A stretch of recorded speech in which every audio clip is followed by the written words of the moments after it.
Salut à toi et bienvenue dans cette nouvelle vidéo. Dans cette vidéo, je voulais te parler de la publicité sur Snapchat. Alors effectivement, c'est quelque chose qu'on entend beaucoup parler en ce moment, la publicité sur Snapchat, parce que c'est vrai que ça apporte beaucoup de résultats. Moi, je l'ai utilisé sur certaines boutiques et c'est vrai que ça cartonne beaucoup parce qu'il y a beaucoup moins de concurrence, il y a beaucoup moins de personnes qui l'utilisent, de e-commerçants qui l'utilisent. Donc forcément, c'est plus facile. Et on touche des personnes qu'on ne touchait pas avec Facebook, qu'on ne touchait pas avec YouTube, parce qu'il y a un vrai public sur Snapchat, comme sur chaque réseau social, sur chaque plateforme, il y a des personnes qui préfèrent, et donc on ne les touche pas à chaque fois. Quand je fais de la pub sur Facebook, il y a des personnes que je ne touche pas parce qu'ils sont utilisateurs de Snapchat et pas de Facebook. Donc il y a des pubs et des produits qui marchaient sur Facebook et qui ne marchent plus maintenant, mais qui remarchent sur Snapchat. Donc c'est là où c'est intéressant de retenter des pubs, c'est là que c'est intéressant de faire des choses. Snapchat, faut pas le voir non plus comme une mine d'or. Il y a beaucoup moins d'utilisateurs que sur Instagram et que sur Facebook. Et il y a de plus en plus de personnes et ça va se savoir, tout le monde va le savoir qu'on peut faire de la pub là-dessus. Donc ça va se réguler et ça va devenir comme Facebook, comme Instagram. La concurrence va être pareille finalement.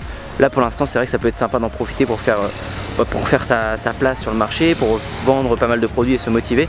Mais forcément il va y avoir du monde qui va aller dessus. C'est une bonne chose dans le sens où on va pouvoir étaler un peu les utilisateurs et les e-commerçants. Il y a des personnes qui vont pouvoir faire des pubs sur Facebook, sur YouTube, sur Google, etc. Et aussi maintenant sur Snapchat. Donc ça divise un petit peu tout le monde et tout le monde ne se concentre plus uniquement que sur Facebook. Et ça c'est une bonne chose.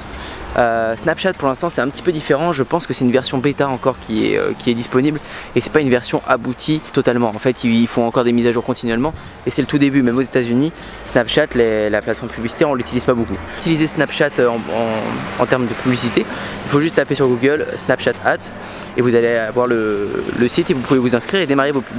Alors l'interface il est très simple d'utilisation, c'est très bien fait, c'est un peu comme Facebook, hein, vous pouvez rentrer vos audiences, il y a même un pixel, il y a pas mal de choses.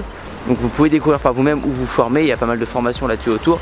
Moi-même j'en parle dans les miennes, je vais faire des mises à jour là-dessus et puis j'en parle directement au téléphone. Mais en soi vous pouvez y arriver tout seul si vous connaissez un peu Facebook, si vous connaissez toutes les autres plateformes publicitaires. Alors Snapchat c'est bien sûr différent des publicités sur Facebook. L'action là elle va être de swiper vers le haut. Donc c'est encore différent et on va travailler nos publicités au format portable. Sur Snapchat il n'y a aucun utilisateur qui utilise ça sur ordinateur. Donc le site doit forcément être optimisé pour le mobile. C'est extrêmement important. Tout autant que les pubs, va falloir les faire. Alors le format idéal c'est 1080 par 1920. C'est le format idéal pour le téléphone. Et donc ce format là il va falloir l'utiliser, cette dimension là, pour Snapchat. Alors sur Snapchat vous avez aussi des possibilités de ciblage. Il y a plein d'intérêts en fait qui vont être, ça peut être n'importe quoi, hein, des intérêts comme le foot, etc. Lifestyle, entrepreneur, des make-up, beauté, etc. Vous pouvez même mettre online shopper, etc. Il y a plein de choses comme ça. Ça c'est intéressant. Après il est beaucoup moins poussé pour l'instant que sur Facebook. Alors il y a plein de mises à jour qui se mettent continuellement, donc ça va peut-être changer tout ça. Vous pouvez aussi d'ailleurs mettre les audiences, c'est-à-dire que quand vous avez une liste d'emails, quand vous avez collecté une liste d'acheteurs par exemple avec votre boutique, vous pouvez mettre tous vos mails dans des audiences. Et ça vous pouvez le mettre dans Snapchat et les réutiliser sur les audiences lookalike. Les audiences lookalike c'est quoi? C'est des audiences similaires, c'est-à-dire que vous allez prendre un pourcentage de vos mails et si vous avez mis 100 mails d'acheteurs dans Snapchat, admettons, vous allez demander à Snapchat de trouver les 1% de la France par exemple qui ressemble le plus à cet échantillon de 100 mails. Donc c'est extrêmement puissant les lookalike, ça vous permet de trouver toutes les personnes similaires à vos anciens acheteurs.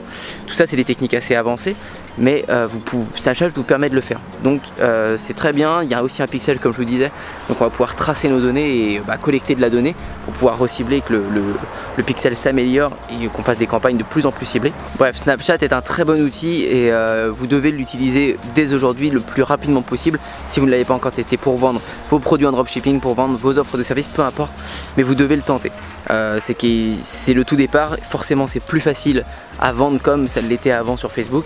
Là il y a beaucoup moins de concurrence même si ça commence à augmenter d'un coup, mais c'est quelque chose à tester, ce sera de toute façon quelque chose à faire sur votre business model. Il faut être sur il faut diversifier vos sources de trafic.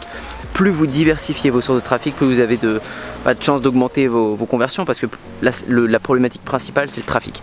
Votre offre, si elle convertit, si elle est bonne, si vous êtes sûr de votre offre, il ne reste plus qu'à apporter du trafic. Il y a combien de personnes qui voient votre offre chaque jour? Il y en a 10, il y en a 20, il y en a 100. Faites en sorte qu'il y en ait le maximum possible et pour ça diversifiez vos sources de trafic. Et puis c'est hyper important de ne pas dépendre que d'une source de trafic. Si demain Facebook ça commence à moins bien marcher et que vous dépendez que de Facebook, votre business il coule. Tandis que si vous êtes présent aussi sur Google, sur YouTube, sur Snapchat, sur Instagram, ça vous pose pas de problème, il n'y a pas de souci. Vous saurez comment vous relever. et Facebook ne va pas couler votre business. Donc mettez-vous sur le maximum de plateformes, testez tout, toutes les plateformes sont bonnes à prendre. Je fais de l'argent sur Google autant que sur YouTube, que sur Instagram, que sur Facebook.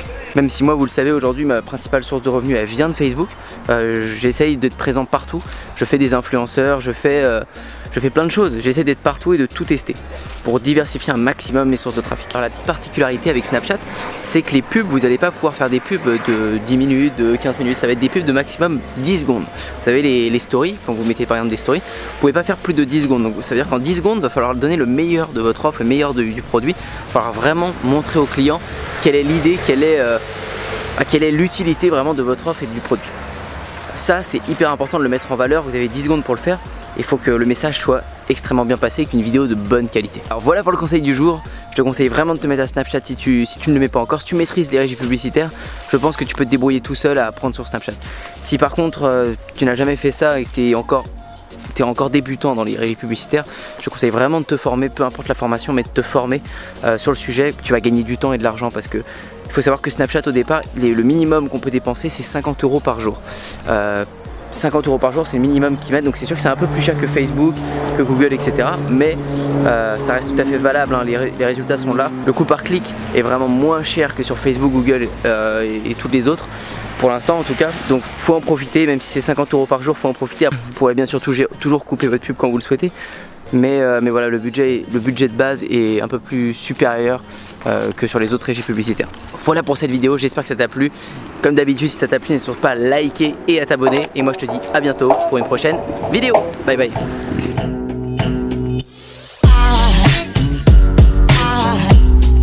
Aside from my soul.